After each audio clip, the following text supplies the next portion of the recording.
Shit यार, फिर से 20 नेगेटिव मार्किंग हो गई। करूँ क्या? इस पेपर को अटेम्प्ट कैसे करूँ? एक तो इतने सारे क्वेश्चन होते, टाइम भी कम पड़ जाता है मेरे लिए तो ना ही सिलेबस पूरा हो पाता है। इतना ज़्यादा स्ट्रेस सा रहता है दिमाग में पेपर करते हुए, पता नहीं कैसे करूँ, क्या करूँ, कुछ समझ नहीं आता। आई एम श्योर ये प्रॉब्लम्स आप लोगों के साथ में भी होंगी जो नीट की प्रिपरेशन कर रहे हैं या जेई की प्रिपरेशन भी कर रहे हैं, लेकिन ये वीडियो नीट वाले स्टूडेंट्स के लिए डेडिकेटेड है। So my friend, welcome to this channel. आज हम बात करेंगे इन सारी प्रॉब्लम से डील कैसे करें। नंबर 1 चीज, तो पहले तो पेपर का पैटर्न ही देख लेते हैं। पेपर के पैटर्न में आपके पास 3 सब्जेक्ट्स होते हैं, ठीक है? Physics, chemistry, biology. बायोलॉजी को पहले पेपर जब होता था कुछ 2 साल पहले, तब बायोलॉजी के पेपर में एक्चुअली में ऐसा होता था कि पूरे 90 क्वेश्चंस एक साथ ही दे दिए जाते थे और आपको सॉल्व करने होते थे, ठीक है? एंड 3 आवर्स का आपके पास टाइम होता था और आपके 45 क्वेश्चन फिजिक्स में होते थे, 45 केमिस्ट्री में होते थे एंड 90 क्वेश्चंस आपके बायो से होते थे। एक बार हम देख लेते हैं कि नया जो पेपर पैटर्न चला है पिछले 2 साल से वो किस तरीके का है। अभी भी सब्जेक्ट्स वही है, फिजिक्स, केमिस्ट्री, बायोलॉजी, बट उनको किस तरीके से सेपरेट कर करके किस तरीके से एक्चुअली में कितने क्वेश्चंस कहाँ से पूछे जा रहे हैं और कितना टाइम अलॉट कर दिया गया है। तो ये डिफरेंस हुआ है पिछले 2 साल में कि आपको जो टाइम है वो 3 घंटे 20 मिनट का मिलेगा। तो अच्छा है, ये चीज़ आपके लिए 20 मिनट एक्स्ट्रा मिल रहा है आपको। लेकिन उसके साथ साथ में आपके पास चॉइसेस रख दी गई है। आपके पेपर को, आपका जो पहले पेपर आता था वो फिजिक्स का जैसे 45 क्वेश्चन थे, वो 45 के 45 बिल्कुल चलते रहते थे। आपको 45 पूरा अटेम्प्ट करना मैंडेटरी होता था, है ना? ऐसा नहीं कि अब नेगेटिव मार्किंग कर दो। मैंडेटरी मीन्स कि 45 क्वेश्चंस होते थे तो वो तो आपको करने ही होंगे, ठीक है? 180 मार्क्स, 180 क्वेश्चंस में वो इंक्लूडेड थे। अभी क्या हो गया है कि 50 क्वेश्चंस आपके पास होंगे, लेकिन 50 क्वेश्चंस को डिवाइड इस तरीके से किया गया है सेक्शन ए और सेक्शन बी बना के। सेक्शन बी जो होता है आपके पास क्वेश्चंस होते हैं और सेक्शन ए के अंदर आपके क्वेश्चंस होंगे। तो देयर आर टोटल 50 क्वेश्चंस जिसमें से आपको 45 करने होते हैं। तो आपके पास चॉइसेस हैं, ठीक है? ऐसे ही सेक्शन ए और सेक्शन बी केमिस्ट्री में बनाया गया है। बायोलॉजी में चेंज ये किया गया, पहले बायो का जो पेपर आता था उसमें पूरे टोटल 90 क्वेश्चंस आते थे और आपको सॉल्व करने होते थे। अभी उसमें भी क्या किया है, बायोलॉजी को भी 2 सेक्शंस में डिवाइड कर दिया। सेक्शन ए सेक्शन बी तो खैर किया ही है, पर बायोलॉजी में भी 2 सब्जेक्ट्स डिवाइड कर दिए, बॉटनी एंड जूलॉजी। तो दोनों को अलग अलग कर दिया। बॉटनी में सेक्शन ए और सेक्शन बी है, जूलॉजी में section A and section B है। तो टोटल अब आपके 4 सब्जेक्ट्स हो गए। मतलब वैसे 3 ही सब्जेक्ट है अगर आप सिलेबस देखोगे, बुक्स देखोगे, लेकिन पेपर के अकॉर्डिंग 4 सब्जेक्ट्स हैं बॉटनी एंड जूलॉजी को स्प्लिट करके। बॉटनी में भी आपके सेक्शन ए सेक्शन बी है, सेम वही पेपर पैटर्न है। टोटल क्वेश्चन 200 आपको मिलते हैं अब करने के लिए, 180 नहीं मिलते हैं। 20 क्वेश्चंस का आपके पास मार्जिन होता है, आप चूज कर सकते हो उसमें से, जो भी पिक कर सकते हैं। आपको इजी लगता है वो आप कर लीजिए, हार्ड लगता है तो छोड़ सकते हैं। ऐसा आपके पास पेपर पैटर्न हो गया है। अब ये पेपर पैटर्न क्या हमारे लिए अच्छा है या पहले वाला अच्छा था, वो आप पर डिपेंड करता है। मेरे अकॉर्डिंग ये वाला पेपर पैटर्न अच्छा है ना? अब हर एक स्टूडेंट पर डिपेंड करता है, ठीक है? आपको ना क्लियर आइडिया है कि यार बॉटनी में मेरे को ये करना है, आपको क्लियर ये आइडिया रहता है। अगर आप पेपर को एनालाइज भी करते हो प्रीवियस ईयर क्वेश्चंस को, तो आपको ये पता होता है कि बॉटनी से कितने क्वेश्चंस आए थे, जूलॉजी से कितने क्वेश्चंस आए थे, ठीक है? पहले हमारे पास बायो का पूरा एक कंप्लीट पेपर होता था, तो कई बच्चों को तो ना यही नहीं पता चलता था। जब वो पेपर को एनालाइज करने बैठते तो उनको यही नहीं पता चलता कि कौन सा क्वेश्चन बॉटनी का है, कौन सा क्वेश्चन जूलॉजी का है। तो ये चीज़ की कंफ्यूजन यहाँ पर आपके दूर हो जाती है और आप जब प्रिपरेशन करेंगे तो आपके लिए बहुत हेल्पफुल ये चीज़ रहेगी कि आप ना स्प्लिट कर पाओगे इस पूरा का पूरा सिलेबस अच्छे से, कि बॉटनी में ये है, इस जूलॉजी में ये है, इस तरीके से आपका सिलेबस स्प्लिट है। और मेरे अकॉर्डिंग ये पेपर पैटर्न अच्छा है, आपको पढ़ने में बड़ी हेल्प हो जाएगी इससे। थोड़ा क्लियर माइंडसेट हो जाएगा इसके लिए कि इसमें से ये इंपॉर्टेंट टॉपिक्स हैं, यहाँ से ये इंपॉर्टेंट टॉपिक्स हैं, तो ये सब चीज़ें आपको क्लियर हो सकती हैं और पेपर अटेम्प्ट करने में बहुत अच्छा आपके लिए हो सकता है, ठीक है? अब हम ये देख लेते हैं पेपर अटेम्प्टिंग स्ट्रैटेजी क्या होनी चाहिए, क्योंकि देखो कई बच्चों को तो यही नहीं पता है पेपर अटेम्प्ट कैसे करें, कहाँ से शुरू करें, फिजिक्स से शुरू करें, केमिस्ट्री से शुरू करें, बायो से शुरू करें, कहाँ से शुरू करें? अब तो बायो में भी स्प्लिट कर दिया, बॉटनी और जूलॉजी, कहाँ से शुरू करें? तो ये पेपर अटेम्प्टिंग जो स्ट्रैटेजी होती है, ये ना आपको कोई भी बता नहीं सकता। जैसे मैं भी आपको नहीं बता सकती इस वीडियो के थ्रू भी कि आप ये पेपर अटेम्प्टिंग स्ट्रैटेजी रखो। आपका माइंडसेट आपको सिर्फ बता सकता है। आप जितने ज़्यादा मॉक टेस्ट दोगे तो ही आपको पता चल पाएगा कि कौन सा सब्जेक्ट आपको पहले पिक करना चाहिए, कौन सा बाद में और कौन सा सबसे लास्ट में, ठीक है। तो ये वाली चीज़ जो आपको एक्सपेरिमेंट के थ्रू पता चलती है, तो जितने ज़्यादा आप एक्सपेरिमेंट करते हो अपने साथ अपनी पेपर अटेम्प्टिंग स्ट्रैटेजी के ऊपर, अब वो एक्सपेरिमेंट करें कैसे? ये एक्सपेरिमेंट आपको करने होंगे कि अगर आप किसी भी कोचिंग इंस्टीट्यूट में जा रहे हैं या कोई ऑनलाइन आप कहीं से पढ़ रहे हैं, तो डेफिनेटली आप मॉक टेस्ट ज़रूर दे रहे होंगे।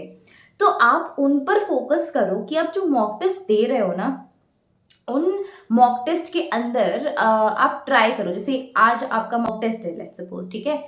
उस मॉक टेस्ट में you have tried a strategy. आप सोच के गए घर से कि आज मैं ना केमिस्ट्री सबसे पहले उठाऊंगा, फिर फिजिक्स उठाऊंगा, फिर लास्ट में बायो करूंगा, ठीक है। तो आप ये करके देखो। अगर आप ये करते हो और उस टाइम जोन में, उस टाइम फ्रेम में आपसे पेपर आसानी से हो रहा है, आपको टाइम नहीं जा रहा है, आपकी नेगेटिव मार्किंग भी कम हो रही है, तो आप वो पेपर अटेम्प्टिंग स्ट्रैटेजी रखो, ठीक है। अब नेगेटिव मार्किंग कैसे कम करनी है, इस पे भी हम वीडियो में आएंगे, तो वीडियो पूरा एंड तक देखना है। So paper attempting strategy experiment से आती है। अगर मान लो आपको केमिस्ट्री, फिजिक्स और बायो वाला जो ये कॉम्बिनेशन है ये सेट नहीं हो रहा, तो आप फिजिक्स, केमिस्ट्री, बायो करके देखो। और जो मोस्ट ऑफ बच्चे जिनको मैंने देखा है, नीट का एग्जाम देने वाले बच्चे, वो ज़्यादातर बायो पहले पिक करते हैं, फिर केमिस्ट्री करते हैं, फिर फिजिक्स करते हैं, क्योंकि मोस्ट ऑफ जनता को फिजिक्स से डर लगता है, and this is the truth. मानते हो कि नहीं मानते हो? लगता होगा डर, बिल्कुल लग सकता है। क्योंकि ये हमने तो बायो से प्यार किया था ना जब हम एमबीबीएस के बारे में सोच रहे थे, जब हम ये सोच रहे थे कि नहीं हमें मैथ्स अच्छी नहीं लगती, इसी के चक्कर में तो हमने बायो ली थी। अब हमें क्या पता था कि हम बायो ले लेंगे तो हमें फिजिक्स और पढ़नी पड़ेगी। इसलिए जनरली बच्चों को फिजिक्स नहीं पसंद होती है और उनसे सॉल्व भी नहीं होती है, ठीक है। तो उसका बस एक ही है आपके पास में कि एक्सपेरिमेंट करो, पेपर किस तरीके से आपको कॉम्बिनेशन में देना है ना। अगर मैं स्टूडेंट हूँ तो मैं जनरली प्रेफर करूँगी यही वाला जो पैटर्न मैंने बताया। पहले बायो करूँगी मैं, और फिर केमिस्ट्री करूँगी, फिर फिजिक्स करूँगी। ये सब बच्चे के लिए अलग अलग हो सकता है। आपका जो भी सब्जेक्ट सबसे ज़्यादा स्ट्रॉन्ग है, आप वो पहले करो, ठीक है। अगर मेरा बायोलॉजी स्ट्रॉन्ग है तो मैं इंश्योर करूँगी कि वो बायो के पेपर में मैं 1 घंटा लगाऊँ ही नहीं। ये चीज़ भी आपको इंश्योर करनी है। अगर आप बायो पहले अटेम्प्ट कर रहे हो तो 1 घंटा नहीं लगाना आपको बायो में। आपको मिलता है 1 घंटा है हालांकि पूरा, पर आपको नहीं लगाना है। आपको प्रैक्टिस इतनी करके आनी है घर से, ठीक है। आप 1 घंटा बायो में नहीं लगाओगे। Let's suppose you are taking only 35 to 40 minutes. 35 to 40 minutes में हो जाता है बायो का पेपर, अगर आपकी तैयारी बहुत अच्छी है और पेपर लेंदी ना आया हो बहुत ज़्यादा, तो हो जाता है बायो का पेपर। जनरली टिक करना होता है जस्ट, तो हो जाता है। एनसीईआरटी बेस्ड क्वेश्चंस होते हैं, तो आपको 35 to 40 मिनट्स लगते हैं। तो आपके पास पीछे जो टाइम सेव हो रहा है वो 20 मिनट्स का टाइम, 20 to 25 मिनट्स का टाइम, वो टाइम तुम फिजिक्स में लगाओ ना। क्योंकि फिजिक्स में यू ऑल्सो नो कि तुमसे धीरे धीरे होते हैं, धीरे धीरे सवाल होते हैं, धीरे धीरे दिमाग में बत्ती जलती है कि कौन सा फॉर्मूला अप्लाई करें, कौन सा क्वेश्चन अब करें, ठीक है। तो ये सब चीज़ों के लिए तो तुम्हें क्या करना पड़ेगा, धीरे धीरे, मतलब you will be needing some time, ठीक है। और वो टाइम तुम्हें पीछे बायो से चुराना पड़ेगा, समझे। तो ये वाली पेपर अटेम्प्टिंग स्ट्रैटेजी आप कर सकते हो, अपने अकॉर्डिंग आप इसको चेंज भी कर सकते हो, ऐसा कोई मैंडेटरी नहीं, आप यही करो, ठीक है। ये हो गई आपकी पेपर अटेम्प्टिंग स्ट्रैटेजी की बात। Number 3 point of this video, बहुत सारे स्टूडेंट्स, बहुत सारे, उनको जब एग्जाम देने जा रहे होते हैं तो प्रेशर आता है, बहुत ज़्यादा प्रेशर। अभी प्रेशर कोई दूसरा मत समझना, प्रेशर है दिमाग में, बहुत ज़्यादा प्रेशर। मतलब हमारे पेरेंट्स, जनरली ऐसा होता है, इंडियन पेरेंट्स की खास बात ये होती है, वो हमें कॉल करके कह देते हैं कि बहुत अच्छा होगा, इस बार तो तुम्हारा हो ही जाएगा, है ना, कैसी है तैयारी। जनरली ऐसे सवाल पूछे जाते हैं, पेरेंट्स पूछ लेते हैं, आई अंडरस्टैंड। तो ऐसे सवालों में ना हमें बड़ी दिक्कत हो जाती है। हम उनके सामने तो बड़ा हंस हंस के कह देते हैं कि हाँ हो जाएगा, सब बढ़िया है, लेकिन नहीं होता है। वी नो दैट, क्योंकि वो टाइम ऐसा होता है कि हमने तैयारी तो कर रखी होती है, बट इतना ज़्यादा कंपटीशन होता है, इतना ज़्यादा कंपटीशन होता है कि उसको देखकर हमें ना कहीं सेल्फ डाउट हो ही जाता है। हर एक स्टूडेंट के साथ होता है, ऐसा नहीं है कि किसी के साथ नहीं होता। एक टॉपर स्टूडेंट की भी हालत एग्जाम से पहली रात को यही होती है। तो ये वाली चीज़ तो दिमाग से निकाल दो कि मेरे साथ ही एग्जाम प्रेशर, मेरे ऊपर ही एग्जाम प्रेशर आ रहा है, मैं ही अच्छा परफॉर्म नहीं कर पाऊंगा। सबके साथ होता है ऐसा, आपके साथ अकेले के साथ नहीं हो रहा। अभी एग्जाम प्रेशर से डील कैसे करें, पहली चीज़, आप ना एग्ज़ाम प्रेशर देखो, कई बार ना हम एग्ज़ाम से 2-3 दिन पहले इतने ज़्यादा एंग्ज़ायटी हमें हो जाती है कि हम खाना पीना ही छोड़ देते हैं। बहुत बच्चे होते हैं जो खाना पीना छोड़ देते हैं, अच्छे से खा नहीं रहे होते हैं। तो देखो ये सारी चीज़ें रोल प्ले करती हैं। आपको लगता होगा कि आप खाना खाओगे तो आपका टाइम वेस्ट हो जाएगा, आप थोड़ा रिवाइज़ कर लो। रिवाइज़ करो, रिवाइज़ करना तो आपको है ही, इम्पोर्टेंट है वो, लेकिन आप खाना पीना छोड़ रहे हो, न्यूट्रिएंट्स लेना ही छोड़ रहे हो आप, ठीक है? आपकी बॉडी को फिज़िकल एक सपोर्ट की ज़रूरत है, वो सपोर्ट तो तुम छीन रहे हो अपनी बॉडी से, है कि नहीं? मेंटल हेल्थ जो होती है, मेंटल हेल्थ भी इम्पोर्टेंट है, फिज़िकल हेल्थ भी इम्पोर्टेंट है एग्ज़ाम से पहले। फिज़िकल हेल्थ में तो बढ़िया खाओ, बढ़िया सो, ठीक है? भरपूर खाओ, भरपूर सो, कोई प्रॉब्लम नहीं है। पढ़ते हुए बीच-बीच में ब्रेक लो। If you are revising this subject syllabus ना, पिछले एग्जाम से 2-3 दिन पहले, 10 दिन पहले, 1 महीने पहले, बहुत प्रेशर होता है दिमाग पे, क्योंकि इट्स अ ह्यूज एग्जाम, ठीक है?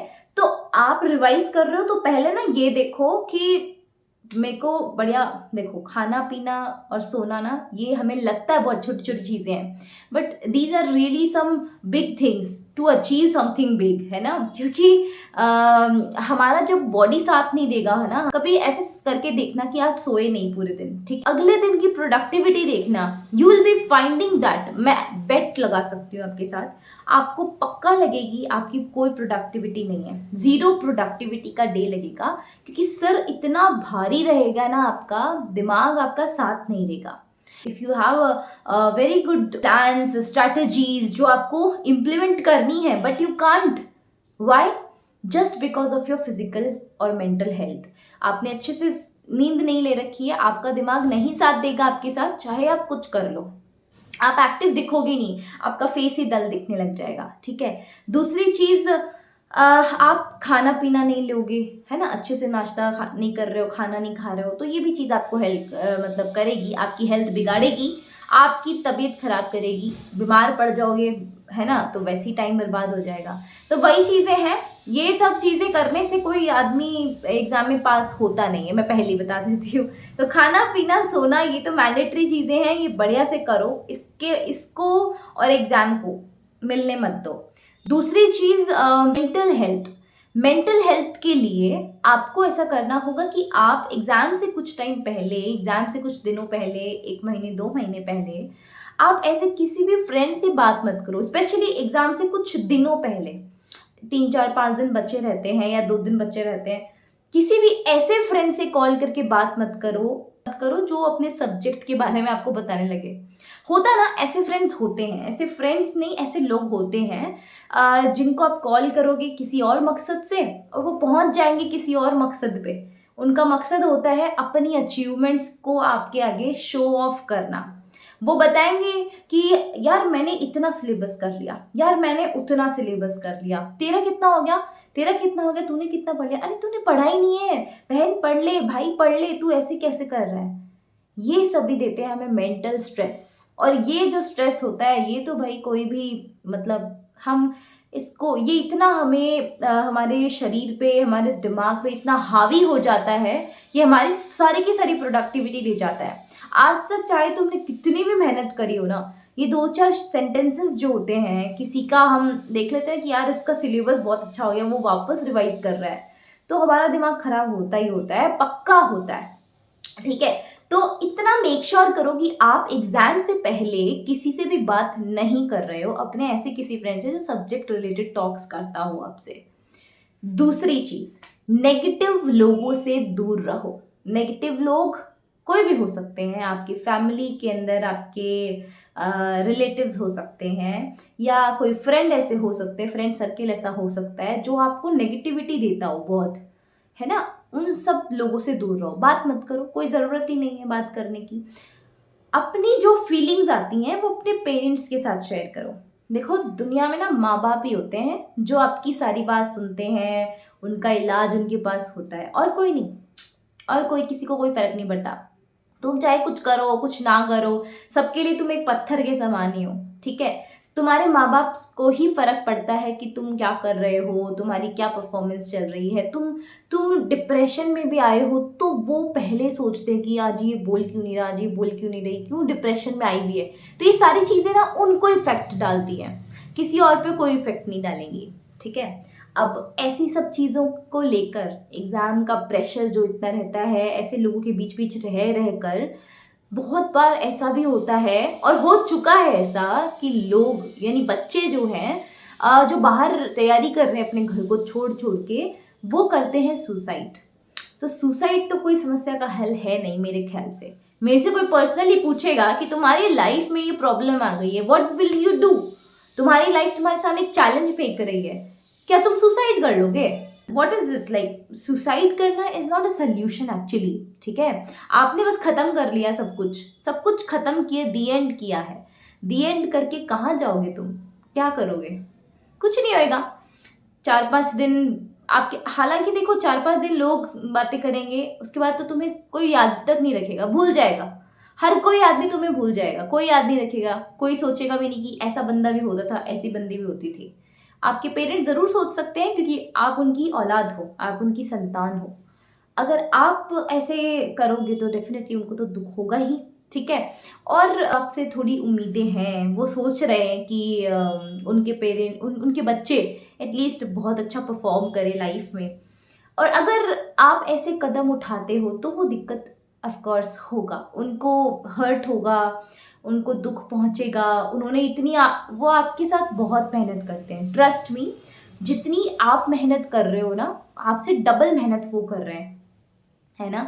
नीट एग्जाम एक एग्जाम नहीं है, ये एक जर्नी है जहाँ पर आप अकेले नहीं चलते हो, आपके साथ आपकी पूरी फैमिली चलती है, ठीक है। आपके पेरेंट्स चलते हैं, आपके सिबलिंग्स, भाई बहन अगर कोई है वो साथ होते हैं, एवरीवन विल बी देयर, ठीक है। आपके अपने जो लोग हैं वो आपके साथ रहेंगे, रिलेटिव्स की बात नहीं कर रही हूँ मैं, वो कभी साथ नहीं होते हैं। तो ये सारी चीज़ें ना बहुत इम्पोर्टेंट हो जाती हैं और एग्ज़ाम प्रेशर से डील करने के लिए हमें ज़्यादा से ज़्यादा अपना अपने आप को ना सेल्फ कॉन्फिडेंस देते रहना है कि you can do it. And अगर तुम नहीं कर सकते ना तो फिर तो कोई नहीं कर सकता। जब तुम ही नहीं कर सकते ये काम तो कोई नहीं कर सकता। लाइफ में ना ऐसा कोई भी काम नहीं है जो हम कर नहीं सकते हैं, हम सब कुछ कर सकते हैं, सब कुछ।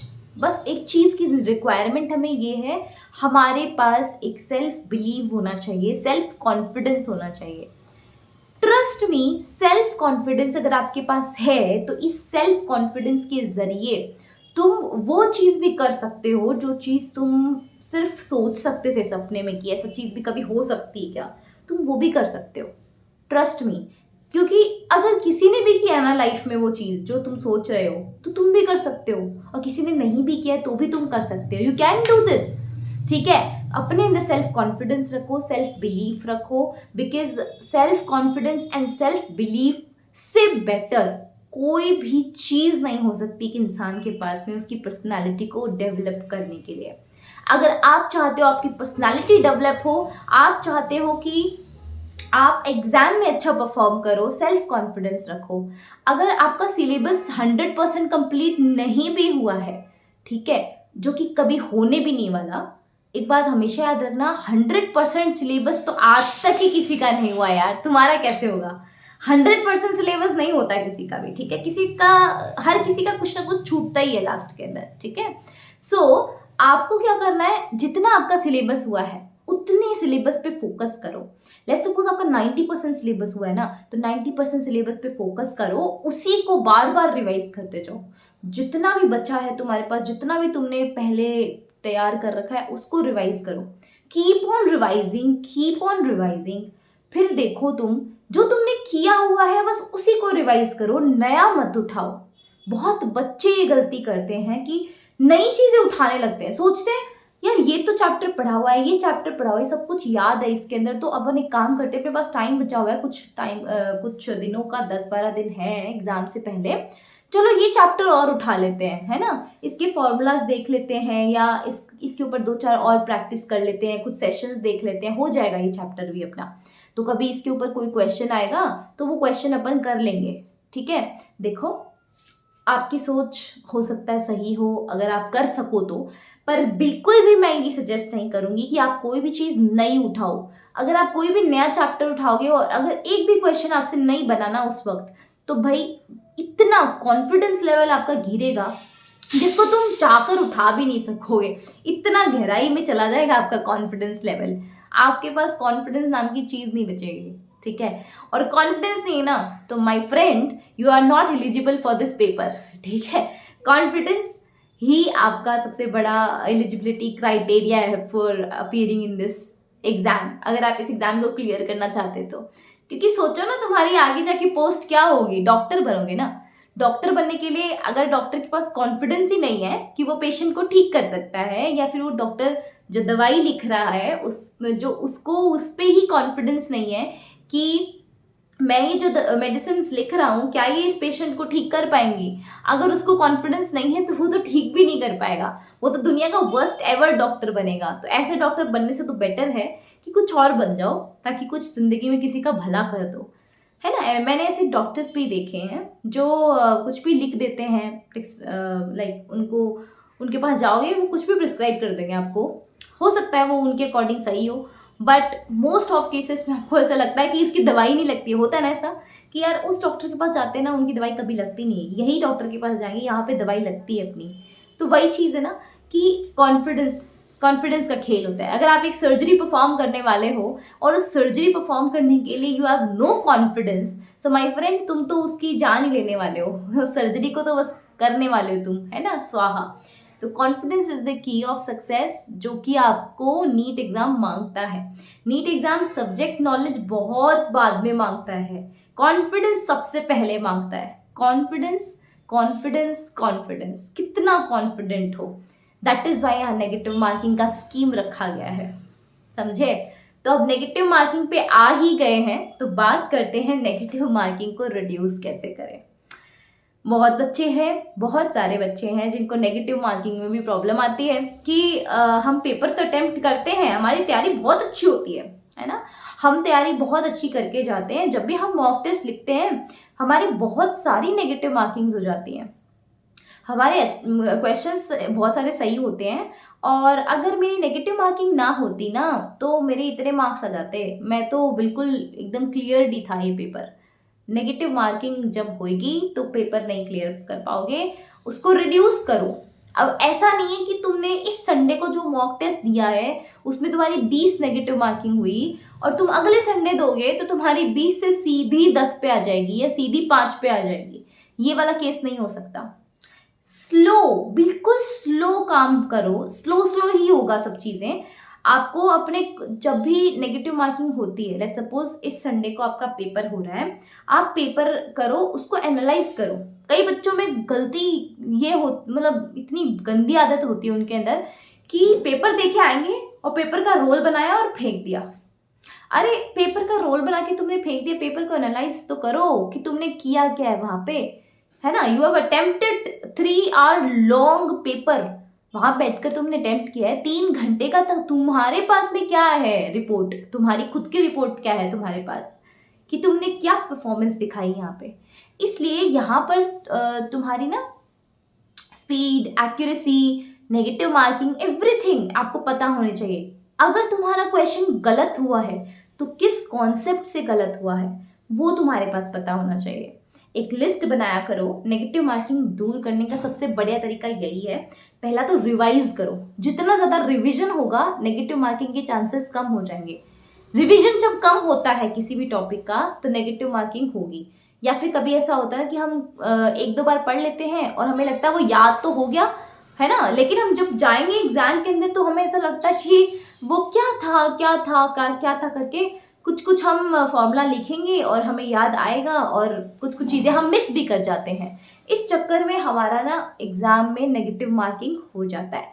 तो उसको कम करने के लिए आपको प्रॉपर रिवीजन करना होगा, मल्टीपल रिवीजन करना होगा।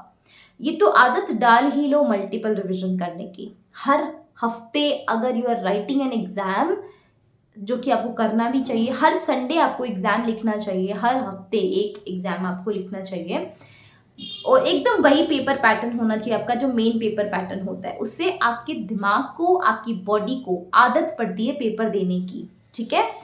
और आपको खुद को पता चल जाता है कि आपकी पेपर अटेम्प्टिंग स्ट्रैटेजी क्या है, कितनी एक्यूरेसी है, कितनी स्पीड से आप पेपर करते हो, या आपको टाइम से भी ज़्यादा, जितना अलॉटेड टाइम है उससे भी ज़्यादा टाइम लगता है या कम लगता है।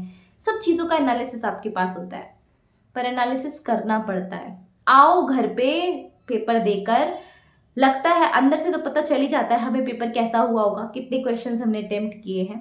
अगर लग रहा होता है कि बढ़िया पेपर हुआ है तो सब लोग आके चेक करते हैं, लेकिन लगता है कि घटिया पेपर हुआ है तो मन ही नहीं करता पेपर चेक करने का।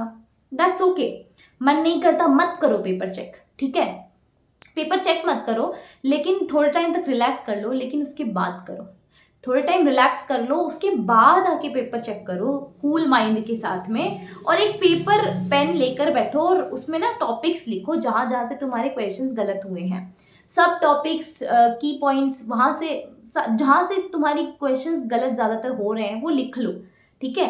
इस संडे का तुम्हारे पास एनालिसिस शीट हो गया जहाँ पे तुमने अपने टॉपिक्स लिख लिए कि फिजिक्स में ये टॉपिक्स थे, केमिस्ट्री में ये टॉपिक था और बायो में ये टॉपिक था। एवरीथिंग आपको सब कुछ लिखना चाहिए। आपकी मिस्टेक कॉपी आपके पास होनी ही चाहिए, मिस्टेक कॉपी ज़रूर आपकी बनाओ। इस संडे को जो गलतियां हुई हैं, मेक श्योर आपने 20 अगर गलतियां करी तो अगले संडे में 18 करो, 19 करो, कम करो बस 20 से। एकदम जंप नहीं मार सकते आप बिल्कुल भी, ये तो हो ही नहीं सकता पॉसिबल, है ना। 18, 17, 16 इतनी करो, है ना। अगले पेपर में जाओगे फिर एनालिसिस करो। पिछले संडे से इस संडे का मैच करो कि क्या इम्प्रूवमेंट हुआ, कहाँ इम्प्रूवमेंट किया, ठीक है। तो वो सारी चीज़ें करना बहुत ज़रूरी है। और एनालिसिस शीट बनाओगे और जितना आराम से पेपर पढ़ोगे, पेपर में क्वेश्चंस बहुत सारे होते हैं। कोई भी क्वेश्चन आप सॉल्व कर रहे हो, लेट्स सपोज मैं बायो की बात करती हूँ, वहाँ पे पूछा होता है नॉट करेक्ट, ठीक है, which one of the following is not correct. तो बच्चे हड़बड़ी में इतने रहते हैं, इतना ज़्यादा फास्ट रहते हैं, कई लोग तो इतने खरगोश से भी फास्ट भागते हैं कि फटाफट फटाफट पेपर करने की सोचते हैं वो, ठीक है, कि जल्दी पेपर दूँ और जल्दी निकलूँ यहाँ से। तो वो नॉट करेक्ट को करेक्ट पढ़ के जाते हैं। और भाई नॉट करेक्ट को करेक्ट पढ़ोगे तो नेगेटिव मार्किंग नहीं होगी तो क्या होएगा, है ना। तो नॉट करेक्ट को करेक्ट पढ़ लिया तो सेंटेंस में सारे करेक्ट ही ढूंढ रहे हैं, अब बेचारे को सारे करेक्ट मिल रहे हैं, क्या करे, है ना। तो नेगेटिव मार्किंग होती है यहाँ पे जब आपने अच्छे से क्वेश्चन ही नहीं पढ़ा, ठीक है। तो क्वेश्चन अच्छे से पढ़ो, अंडरलाइन कर लिया करो ऐसे वर्ड्स, नॉट करेक्ट, है ना, इनकरेक्ट, ठीक है, ट्रू फॉल्स, इन सब चीज़ों को अंडरलाइन किया करो, ठीक है। असर्शन रीजन हो गया। जिस भी कंसेप्ट पे आप पे ज़्यादातर गलतियां होती हैं वो कॉन्सेप्ट नोट डाउन करो। ये तो है तरीका नेगेटिव मार्किंग को हटाने का। पेपर अटेम्प्टिंग स्ट्रैटेजी मैंने आपको ऑलरेडी बता दी है। नेगेटिव मार्किंग को कम कैसे करना है वो भी मैंने बता दिया है। एग्जाम प्रेशर से आप कैसे डील करोगे वो भी बता दिया है। नया जो एग्जाम पैटर्न है वो आपके लिए बेटर है कि नहीं है, घटिया है, किस तरीके का है, वो भी मैंने आपको बता दिया है। वो आप पर डिपेंड करता है आप किस तरीके से इसको डील करते हो, ठीक है। तो ये सारी चीज़ें हैं। ये होता है कि हम रेगुलर बेसिस पे कैसे पढ़ें, तो रेगुलर बेसिस पे पढ़ने के लिए ना आपको आदत डालनी पड़ेगी बॉडी को, ठीक है। आपको आदत होनी चाहिए कि आप किस तरीके से पढ़ रहे हो। मतलब ऐसा होता है ना, कभी कभी हम बहुत ज़्यादा मोटिवेट हो जाते हैं कि और फिर मन करता है कि बस पढ़ लेते हैं। 2-3 दिन पढ़ोगे बढ़िया से, ठीक है, 2-3 दिन तुम 12-12 घंटे भी पढ़ लोगे, ठीक है, बढ़िया से प्रॉपर टाइम टेबल बना के पढ़ लोगे, लेकिन बाद में नहीं कंटिन्यू कर पाओगे। फिर तुम्हें एक मोटिवेशन की ज़रूरत होगी। तो कब तक ये मोटिवेशन बाहर ढूंढते रहोगे? अपने अंदर का मोटिवेशन जगाओ और देखो कि तुम्हारे लिए इंपॉर्टेंट है ये लाइफ में, ये लाइफ में इंपॉर्टेंट है तुम्हारे लिए, तुम्हारी लाइफ चेंज हो सकती है इससे। तो उसके लिए तुम्हें ही स्टेप उठाना पड़ेगा, रेगुलर बेसिस पे पढ़ना पड़ेगा। रेगुलर बेसिस पे तुम चाहे 5 घंटे पढ़ो, सेल्फ स्टडी की बात कर रही हूँ मैं, कोचिंग आवर्स की बात नहीं कर रही हूँ। कोचिंग आवर्स, वॉचिंग आवर्स ये सब कुछ तो है ही, इसके अलावा तुम 5 घंटे, 3-4 घंटे, 5 घंटे तुम दे रहे हो अपनी तरफ से, तो वो आपको that will be fruitful for you, ठीक है। तो उसको आप रेगुलर बेसिस पे आपको करना होगा। डेली आप करते जाओगे ना 4-5 घंटे, तो वो एक बहुत बड़ा रिजल्ट बनाती है। 1 दिन 2 दिन करने से कुछ नहीं होता, ठीक है। पर्पस ढूंढो अपना लाइफ का। अगर आपके पास पर्पस है ना कुछ काम करने का तो आप बढ़िया कर दोगे। आपके पास पर्पस है, अंदर एक ना मोटिवेशन होता है। मतलब अगर आपकी फैमिली सिचुएशन बैकग्राउंड अच्छा नहीं है, फाइनेंशियल बैकग्राउंड अच्छा नहीं है, आपके पेरेंट्स बहुत मुश्किल से आपको भेज रखे हैं किसी कोचिंग इंस्टीट्यूट में या फिर कहीं पे भी ऑनलाइन कोर्स दिलवा रखे हैं, बहुत मुश्किलों से, तो आपको पता है आपसे छुपा हुआ कुछ भी नहीं है, तो वो चीज़ अपने आप को याद दिलाते रहो कि नहीं यार, अपने पेरेंट्स को हमें इस सिचुएशन से बाहर निकालना है, तो मैं ही करूँगा ना ये, या मैं ही करूँगी ना ये। या आपके लिए और मोटिवेशन हो सकता है कि आप अपनी शायद फैमिली की पहली डॉक्टर हों या पहले डॉक्टर हों, जिनको डॉक्टर कैसे बनते हैं, क्या होता है, किसी को नहीं पता, बस आप सबसे पहले कर रहे हो। ये भी आपके लिए एक मोटिवेशन हो सकता है, ठीक है। तो ये चीज़ ना आपको रेगुलर बेसिस पे करनी होगी। जितना आप रेगुलर बेसिस पे करते जाओगे, उतना ही आप अपने ड्रीम कॉलेज के करीब जाते जाओगे, ठीक है। अब दूसरी चीज़ ये और आती है बच्चों के दिमाग में कि कितने घंटे पढ़ें फिर। आपने 4-5 घंटे बताया, क्या 4-5 घंटे इनफ है? हाँ, इनफ है। अगर कंसंट्रेशन के साथ पढ़ते हो तो इनफ है, और अगर कंसंट्रेशन नहीं है तो 12 घंटे भी इनफ नहीं है। जितना पढ़ रहे हो, जो काम कर रहे हो, बिल्कुल ऐसा करो कि तुमसे बेटर कोई नहीं कर सकता। जो भी काम करते हो ना लाइफ में, वो इतना बेस्ट करो कि तुमसे बेटर और कोई भी नहीं कर सकता। तो yes, 4 to 5 hours are enough to study, and वो आप पर डिपेंड, आपकी कैपेसिटी पे भी डिपेंड करता है। अगर आपका कंसंट्रेशन आपको 6 से 7 घंटे तक भी मिल रहा है तो आप उतना भी खींच सकते हो, ठीक है। तो वो आप पर बिल्कुल डिपेंड है।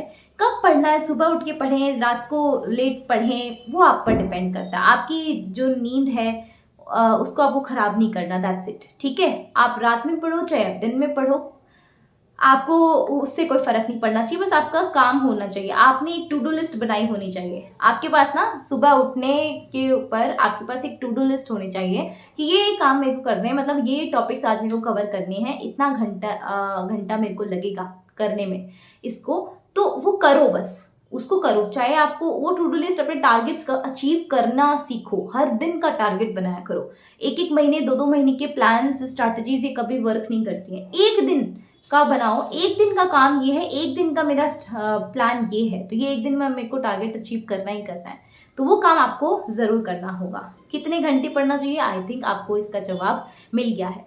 एक और चीज़ जो बच्चों के दिमाग में होता है, डाउट ये होता है कि क्या एनसीईआरटी इनफ है?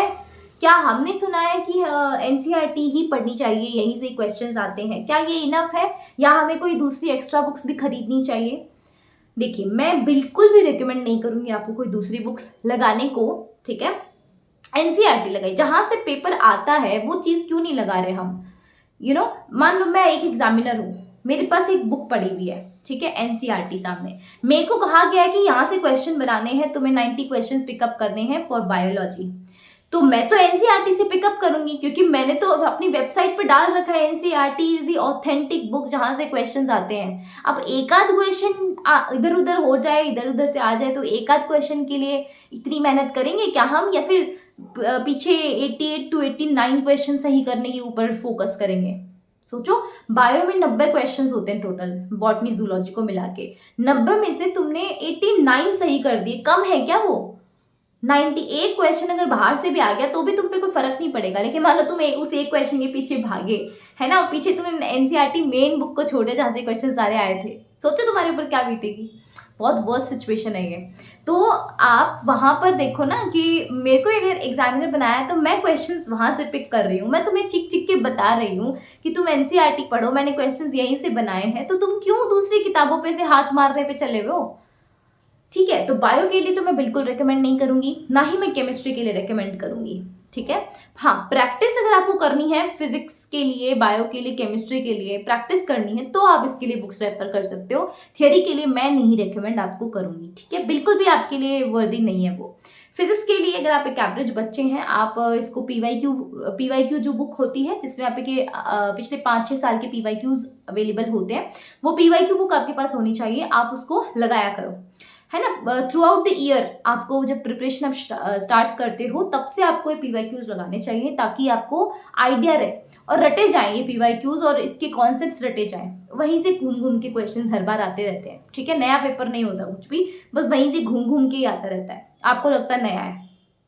और एक एमटीजी की भी बुक आती है, आप उसको भी खरीद सकते हो, वो एनसीईआरटी फिंगर टिप्स वाली, वो भी आप खरीद सकते हो इफ़ यू वांट, फिजिक्स के लिए, केमिस्ट्री के लिए, फिजिकल केमिस्ट्री के लिए, है ना। तो प्रैक्टिस के लिए आप खरीद सकते हो, otherwise there is no need for like reading theory. Dinesh, Pradeep, Dinesh, पता नहीं मुकेश, कौन कौन सी बुक्स आती हैं, बायो के लिए भी, वो नहीं पढ़नी है आपको। एनसीईआरटी पढ़ो, इनऑर्गेनिक केमिस्ट्री में पूरी इनऑर्गेनिक केमिस्ट्री एनसीईआरटी से आती है, पूरी की पूरी ऑर्गेनिक केमिस्ट्री एनसीईआरटी से आती है। अपनी कोचिंग के नोट्स पढ़ो, जो हर मतलब कोचिंग है या ऑनलाइन कोचिंग कहीं से भी कर रहे हो आप तैयारी, नोट्स पढ़ो, या खुद ने नोट्स बनाए हुए हैं वो पढ़ो, शॉर्ट नोट्स पढ़ो, अपने बनाए हुए नोट्स पढ़ो, पीवाईक्यूज लगाओ और एनसीईआरटी पढ़ो, दैट्स इट। बस यहाँ इतने में ही नीट की प्रिपरेशन समाप्त हो जानी चाहिए। बस ये है रिपीट रिपीट रिपीट रिपीट, ये चीज़ रिपीट कितनी बार कर सकते हो आप। एनसीईआरटी, पीवाईक्यू, नोट्स, ये चीज़ आप कितनी बार रिपीट कर सकते हो वो आप पर है। जितनी बार आप रिपीट करोगे उतनी ही परफेक्शन आप में आपके अंदर आ जाएगी, उतने ही अच्छे मार्क्स आपके आएंगे। ठीक है, so yes guys, I hope so कि मैंने सारे पॉइंट्स कवर कर दिए हैं। इस वीडियो की हेल्प से आपकी बहुत हेल्प हुई होगी और आपके जितने भी कन्फ्यूजन्स हैं, जितनी भी प्रॉब्लम्स हैं वो दूर हुई होंगी। हर एक चीज़ का सल्यूशन हम दे रहे हैं ट्यूटोरो स्मार्ट पे भी। जब आप पेपर दे के भी आ जाओगे है ना नीट का, और आपको एमबीबीएस कॉलेज में भी एडमिशन लेना हो तो भी हम आपको गाइड करेंगे कि कैसे आपको लेना है एडमिशन, कहाँ से चाहिए है। तो आप ट्यूटोरो स्मार्ट पे बने रहिएगा। And yes, thank you so much for watching this video. अब मिलते हैं नेक्स्ट वीडियो में, तब तक के लिए do your best, give your best and take your best. Bye bye.